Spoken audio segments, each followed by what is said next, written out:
What's up YouTube? So in a previous video I compared the kHs Reverb to a couple of the other reverbs on the market, and afterwards I realized that it's probably not a very fair comparison based on the fact that I think the kHs Reverb only really shines when you use it with its hosts. And I kind of want to outline that today, and also a couple of more advanced reverb techniques. So let's dive in and have a look. So I've prepared a lead sound for this tutorial. What I actually want to do is I want to show you guys the MIDIs, so you can copy that if you want. You can always pause the screen and copy that. And the patch itself is pretty simple. It's just a unison saw wave with a couple of filters and distortions and stuff.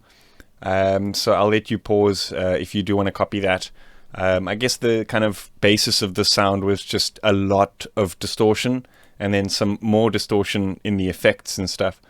So what I kind of want to outline in this video is the power of the kHs reverb when used alongside other kHs effects in the kHs host, something like Snap Heap.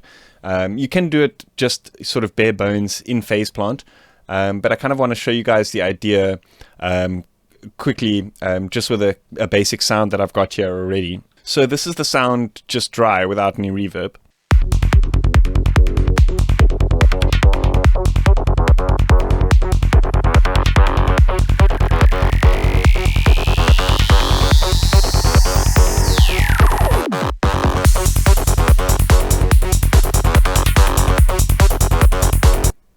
And if we add some reverb, let's just enable this.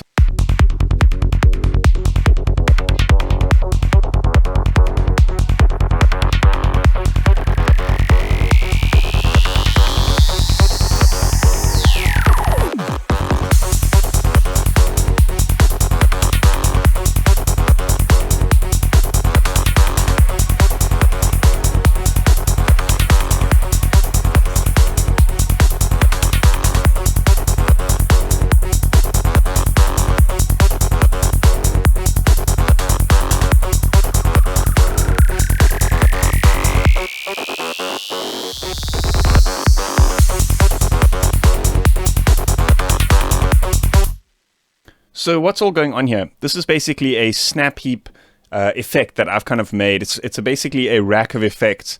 I'm going to kind of go through the process of creating something like this, but I want to start with just explaining the basics here. I'm going to upload this preset to my Patreon for all my $5 supporters. And the cool thing about the newest update in Phase Plant is it allows you to add stuff like multipass and snap heap inside Phase Plant itself. And then, you know, inside Snap Heap, you can then add a further Snap Heap. And then inside that, you know, you can kind of, it's plug-inception. You can kind of go wild there. But, you know, just to kind of understand exactly why I said the thing I did in the beginning about why I think the kHs reverb is so underrated, let's just initialize this kind of effects lane that we've got here. And what I want to do is I want to put on a reverb. So the standard reverb as it is not great if you use it on its own. I do admit that. But that's because it doesn't have the features that some of the other reverbs on the market have. Stuff like pre-filters, gates and other modulations and stuff built in. But of course, due to the nature of the kHs stuff, they've got these hosts that have all that stuff in them. You don't necessarily need to use it on its own to get the best out of the plugin. So what am I talking about? Let's say, for example, here, with this reverb, we've got a mix over here.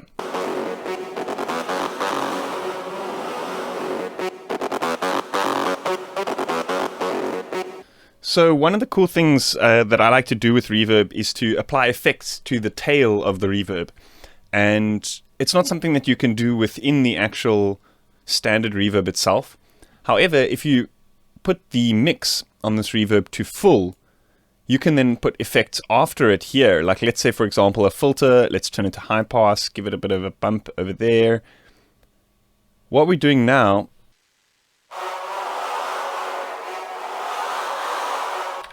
So now what's happening is we're applying this effect to the tail of the reverb sound. However, we're not going to now affect this mix over here. We've got a mix of the whole lane. So this is now going to affect, it's going to kind of mix between the dry signal, which doesn't have any of these effects, and the wet signal, which is affected, if that makes sense.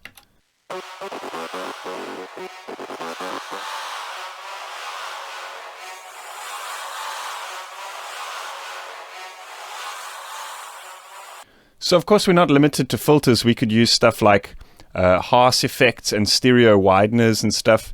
I'm going to, often the combination of these two doesn't work very well, but I'm going to see which one works the best, and then we can go with that.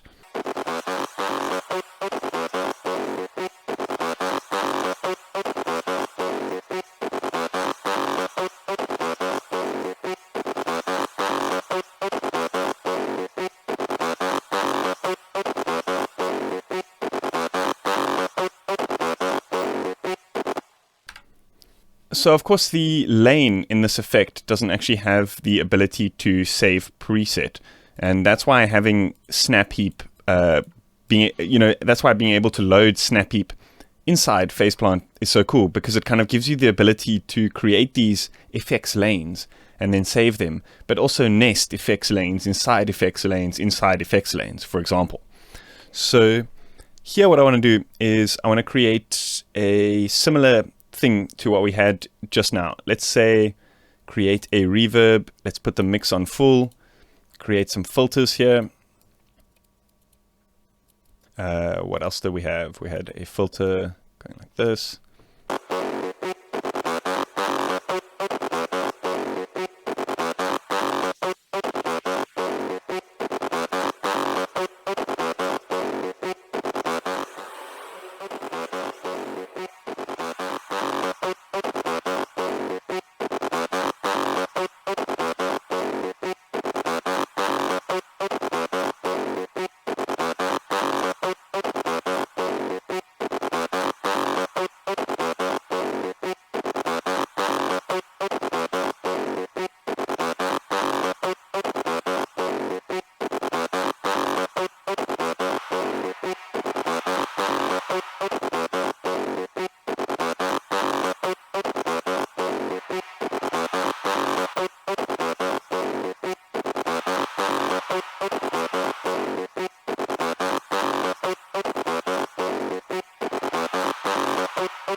So we could also do like pre-effects. So let's say, for example, let's just go with distortion, because we can mix that in and out. I actually want to just minimize all of these, because we don't necessarily have to use this.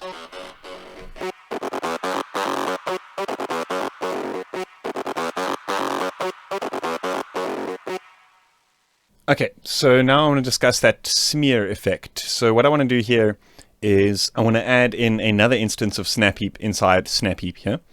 And let's open this guy up.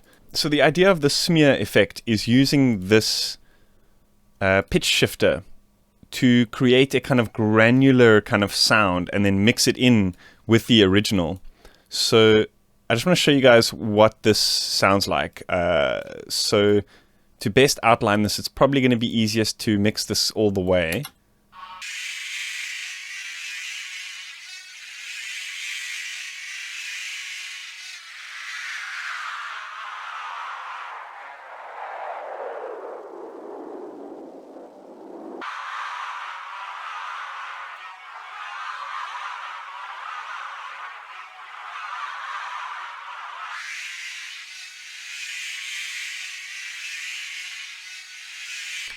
So this is a very, very weird effect, but it can be nice with, in combination with some reverb. So let's say, for example, like a reverb before, and then we can play with the mix of the channel. And then maybe some ping pong delay to give it some stereo effect and to maybe kind of like echo those granules a little bit. And then maybe another reverb after that.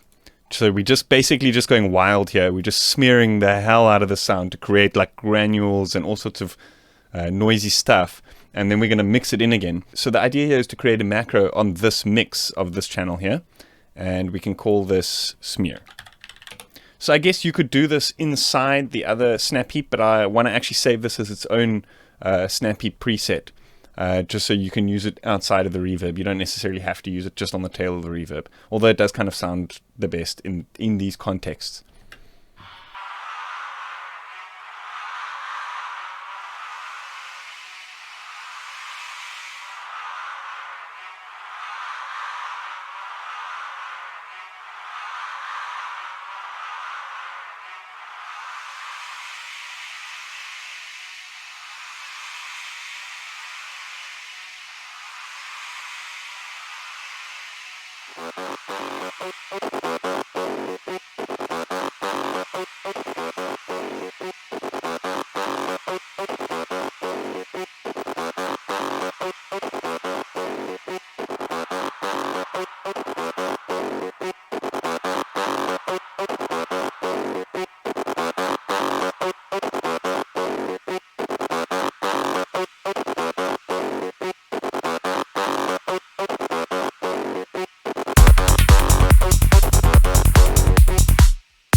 So another cool example of this is using compression and gate on the tail of the reverb.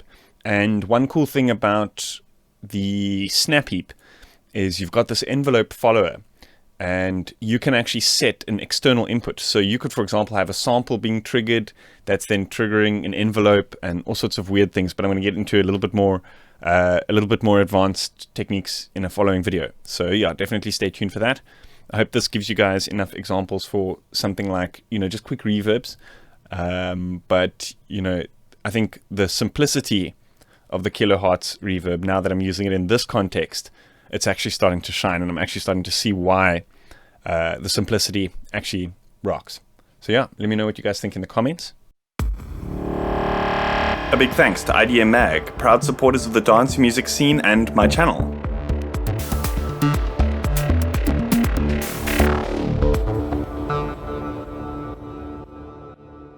So yeah, let me know what you guys think in the comments. As always, if you like this video, hit that like button, hit that subscribe button.